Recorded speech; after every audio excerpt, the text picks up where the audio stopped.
히비키 세이고. 연습 끝나고 다 같이 가던 라멘집 사장님이 사실은 한때 축구 좀 하던 학교 선배님이었다. 심지어 돌아가신 할아버지의 옛날 제자였다는데 몇 번 튕기긴 했지만 감독을 맡게 되어 기뻤던 것 같다. 갑작스럽게 원래 감독이 해임되어 곤란하기도 했지만 감독이 프락치이자 허수아비였던 후유카이에서 나름 선출이었던 히비키로 바뀐 건 오히려 좋았었다. 센바야 마전 이전 선수들 기본 스탯에 특이점이 왔던 걸 보면 확실히 중딩들끼리 무작정 연습하는 것보단 조율해주는 사람이 있는 게 효율적이다. 전술적인 측면에서는 뒤에 서술할 인물들보단 평범했지만 이나즈마 11에서는 몇 안 되는 참 어른이자 덕장의 면모를 보여주기도 했는데 카리스마 있지만 아이들에게 정을 붙이던 어른으로서 항상 아이들을 위해서 움직이고 그런 마음 때문에 미련하게 위급한 수술을 미루기도 했다. 멤버들도 히비키가 그런 사람인 걸 인지하고 있기에 항상 신뢰하는 태도를 유지한다. 히비키는 스카우터로서의 능력도 뛰어났는데 홋카이도 변방 축구부의 후부키나 초딩이었던 토라마루를 발굴한 게 바로 이 사람이다. 물론 낙하산도 한 명 있긴 했지만 결국 대회를 거치면서 밥값했으니 사람 보는 눈도 확실히 좋은 것 같다. 홀리로드 편에서는 피프스 섹터에 대항하는 레지스탕스의 리더로서 혁명을 성공시키고 그 자리에서 뜻깊은 연설을 남기며 피프스 섹터를 해산시키는 걸 성공시키는데 이처럼 히비키는 이나즈마 11 전반에 걸쳐 장로 역할을 맡으며 아이들의 축구 환경을 올바르게 조성해준 든든한 아저씨라는 생각이 든다.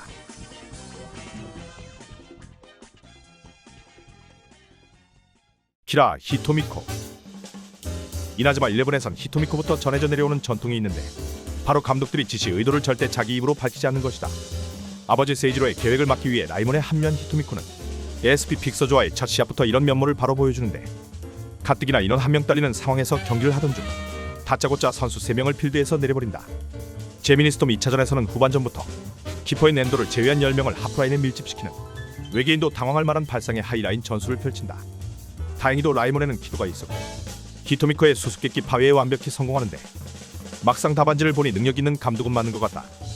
이후에도 후부키를 전후반 다른 포지션으로 운영하면서 경기의 템포를 조절하거나 노이어 빙의에서 자꾸 골대 비우는 엔도를 리베로로 보변시키면서 부족했던 공격력도 채우며 주어진 스쿼드를 최대한 활용하는 모습을 보여준다.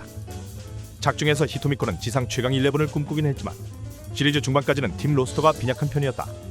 고인지는 문어 대가리들한테 협박받아서 팀을 이탈하고 소매역하는 후도한테 담가져서 리타이어하고 결국 후부키한테 의존할 수밖에 없는 상황이 되었는데 후부키까지 끝내 망가지면서 라이몬은 한때 메가네 리카로 공격을 이끌어야 하는 대참사가 벌어지기도 했다. 잠시 합류했었던 아프로디도 두 번째 경기만에 아웃된 걸 보면 히토미코는 스트라이커와는 영 인연이 없었다. 이건 처음부터 선수 관리에 소홀했던 것에 대한 업보라고 보면 타당해 보이는데 특히 제네시스 1차전 후 후부키가 쓰러지고 카제마루와 쿠리마치까지 이탈하자 그 충격으로 엔도마저 그로기 상태가 된 상황에서 보여줬던 무책임하고 무정한 태도는 실드를 칠 수 없는 부분이었다. 특히 매번 사람 빡치게 만드는 띠꺼운 화법을 사용하면서 지금까지도 인기 최상위를 달리는 후부키를 혹사시키는 묘사까지 나오자 당시 썬더 11을 시청하던 우리들은 드라마에 나오던 악녀들을 욕하던 어른들의 심정을 조금이나마 이해할 수 있게 되기도 하였다. 그래도 모든 감독들 중에서 가장 열악한 환경이었던 것도 맞고 세계대회 편에서 이군들로 만든 네오 재팬으로 1군인 이나즈마 재팬 상대로 분전했던 걸 보면 능력 하나는 확실한 것 같다. 쿠도 미치야. 히토미코가 말을 띠껍게 하는 스타일이라면 쿠도는 말을 아예 안 하는 스타일이었는데 결국 기도는 세계대회 편에서도 여러 난제들을 해결해야 했다. 빅웨이브스의 박스록 디펜스 파괴를 위해 방안의 가두기, 파이어 드래곤의 퍼펙트 존 프레스를 대처하기 위한 진흙탕 훈련, 주장 엔도의 팀 조율력을 기르기 위한 경기 5분 전 벤치 행사와 나이츠 오브 퀸의 앱솔루트 나이츠 공략을 위해 약점이 있다고 귀속말 해주기, 디엠파이어 전 선수들의 자립심을 키우기 위한 시합 노쇼, 유니콘의 롤링 썬더에 대응하기 위한 코굴에 던지기. 이렇게 이나즈마 재팬 멤버들은 계속되는 난제에 당황하기도 했지만 어려운 만큼 많은 경험치를 얻기도 했다.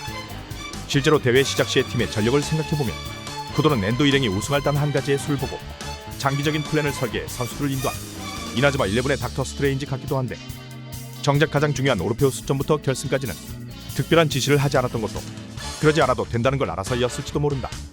또 쿠도는 말을 너무 안 해서 그렇지 부유카의 사연이 공개되면서 사람 냄새를 풍기기도 했고 선수들에 대한 파악도 남 못지않게 잘하고 있었으며 스쿼드가 16인 고정으로 늘어난 만큼 그것을 제대로 활용하는 모습을 보여주며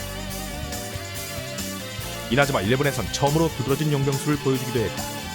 결과론적으로 생각한 걸 감안해도 쿠도는 작중에서 잘못된 판단을 내린 적이 없는데 어쩌면 이미 모든 걸 알고 있는 사람이라 그렇게 과묵했던 걸지도 모른다. 홀리로드 편 초반 라이몬 감독에서 해임될 때도 이미 미래를 예측했기에 미련 없이 떠난 것일지도 모른다. 엔도 마모루. 엔도는 그 홀리로드 편에서 피프스 섹터의 압력을 받아 해임된 쿠도의 뒤를 이어 라이몬 중학교의 감독이 되었다. 한창 현역으로 뛰어야 할 20대 중반에 중학축구계를 구하기 위해 전선에 뛰어든 것인데 훗날 본인을 기리는 동상이 세워질 정도의 레전드여서 그런지 자신의 이름값 하나로 와해되어 있던 라이몬 축구부를 다시 결집하고 의기투합시키는 데 성공한다. 감독으로서의 능력은 누구처럼 퀴즈를 내지는 않고 무난한 듯한데 사실 엔도는 육성이나 전략적 측면보다는 어른으로서 아이들의 뒷배를 책임져주는 역할이 가장 중요했던 것 같다.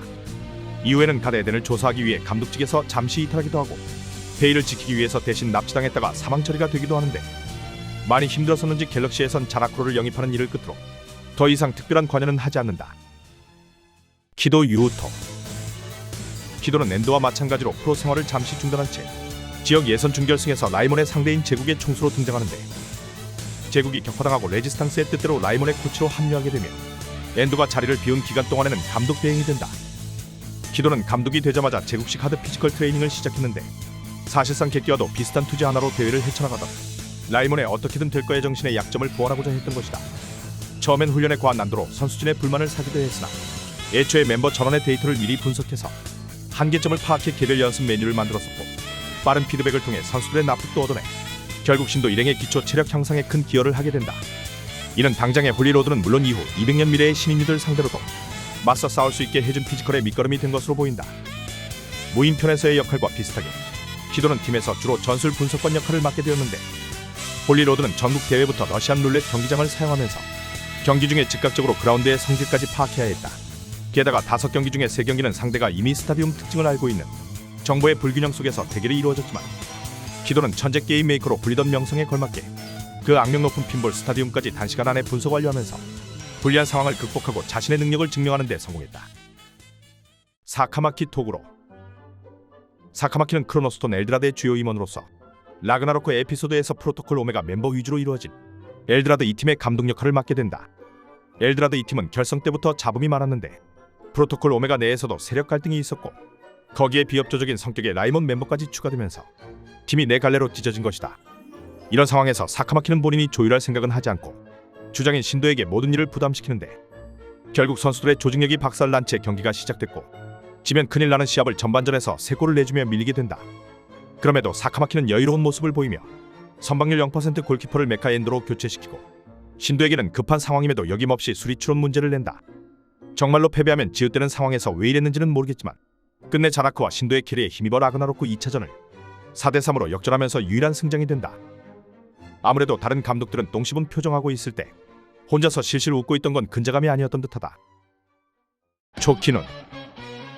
섬마을에서 건너온 아레스의 천칭 시리즈의 아스토일에 즉 세이슈 학원에게 1대10으로 관광당하던 이나쿠니 라이몬이 단기간 내에 성장하여 5대4의 스코어로 복수하는 데에는 감독의 역량이 어느 때보다 크게 작용했다. 초키눈은 이전 감독들과 비슷하게 의도를 알 수 없는 행동을 자주 시키기도 했지만 선수들과 직접적으로 전략 공유를 하는 모습도 보여줬는데 그만큼 속은 알 수 없지만 친근한 이미지를 풍긴 인물이었다. 매번 시합 중에 게임을 하거나 경기 전에 체포당하기도 하고 관중석에서 곰인형탈 쓰고 장사를 하는 등의 기행을 벌이지만 효과적인 육성 방법과 상대 맞춤 전략, 창의적인 택틱스를 사용하는 실속 하나는 끝내주는 사람이었고 향수병 예방을 위해 마을 순회 트레이닝을 시키거나 이나비카리 수련장을 개조시켜 놓거나 유일하게 그리드 오메가 대처법을 마련해 놓기도 하는 등의 누구보다 철저한 사전 준비가 있었기 때문에 그런 개질할쇼를 해도 됐던 듯하다. 종합적인 능력으로 따졌을 때 역대 시리즈 중에서 가장 뛰어난 능력의 감독이라는 생각도 드는데 후속작에서는 노사카와 이치오시에게 분량을 흡수당해 상대적으로 활약이 뜸하긴 하지만 오리온 재단의 탄압을 받았던 비운의 천재였다는 사실이 드러나고 최종전에서 이리나의 팀을 상대로 세계 올스타 팀의 이름에 조키눈을 박아넣고 승리하면서 인간 승리가 무엇인지를 보여주기도 하였다. 어떻게 보면 조키눈은 광대 같은 행동거지를 통해서 사람들이 자신을 고평가하는 걸 방지하려고 했을지도 모른다. 사사나미 운메이. 운메이는 신시리즈 빅토리로드의 주인공으로 이전 작 캐릭터들의 특징을 많이 흡수했는데 엔도의 리더십과 인덕, 히비키의 스카우트력, 키도의 전술력, 사카마키의 수치화 능력, 초키눈의 창의성, 텐마의 크랙력, 히토미코의 독설력, 쿠도의 퀴즈쇼 구성력, 아스토의 이성, 포지션도 코치 겸 감독 겸 주장으로 길바닥에서 싸움하던 사쿠라자키를 줍는 걸로 시작해 다른 멤버들도 자연스럽게 섭외에 성공하며 말 그대로 제로에서 하나를 만드는 능력을 보여준다. 나구모라는 타 분야에서 한따까리 하던 사람들이 모였어도 결국 이나쿠니보다도 더한 축구 초보자 집단이었는데 운메이는 뛰어난 육성력과 전략을 토대로 치사하게 보스 캐릭터를 용병으로 쓰는 니시노미야와 지역 내 강호인 호쿠요를 잡아내고 세력을 흡수하는 데 성공한다. 이후에도 상대팀의 최적화된 전술 설계와 철저한 사전 준비를 통해서 중학축구계를 호령하던 나이몬과 동급의 축구부를 만들어낸다. 운메이는 감독 노름이라고도 불리는 현대 축구 메타를 반영한 캐릭터 같기도 하고 심장병이라는 제약과 그로 인한 불우하지만 감동적인 서사로 극 초반 냉대한 태도를 보였던 것을 제외하고는 비호감적인 모습을 보이지 않고 좋은 평가를 받는 중인데 사사나미 운메이는 하루빨리 귀화해서 한국 축구 대표팀의 감독이 되어주길 바란다. 이외의 감독들 정리하다 보니 주인공 팀의 감독들만 이야기하게 되었는데요. 분명적 팀의 감독 중에서도 인상에 남았던 캐릭터들이 있었습니다. 사람 좋았던 무인편 키도가와 세이슈의 감독님이라든지 10년 후 그 자리에서 키도보다 빠르게 피치다운 스타디움을 공략했던 아프로디, 대회에서 모래주머니 수련을 시키던 낸도의 할아버지 다이스케, 검정머리 시절엔 뒷작업만 주로 하다가 금발 시절엔 멀쩡한 방법으로 오르페우스를 지휘한 카게야마도 있었는데요. 흰머리로 컴백했을 땐 아예 어스 11을 유기하기도 했죠. 또 조직력과 전술을 강점으로 삼았던 호쿠요의 명감독이었지만 인구 절벽 세대 학교 통폐합에 의해 아쉽게 밀려난 아라타나 운메이와 좋은 승부를 펼쳤지만 결국 데이터의 함정에 빠져 패배한 소년 감독 아리스처럼 주인공이 감독인 빅토리로드 특성상 앞으로도 상대팀이지만 조명을 받는 감독 캐릭터들이 더 나오지 않을까 생각이 듭니다. 여러분들이 가장 기억에 남는 감독 캐릭터는 누구였나요?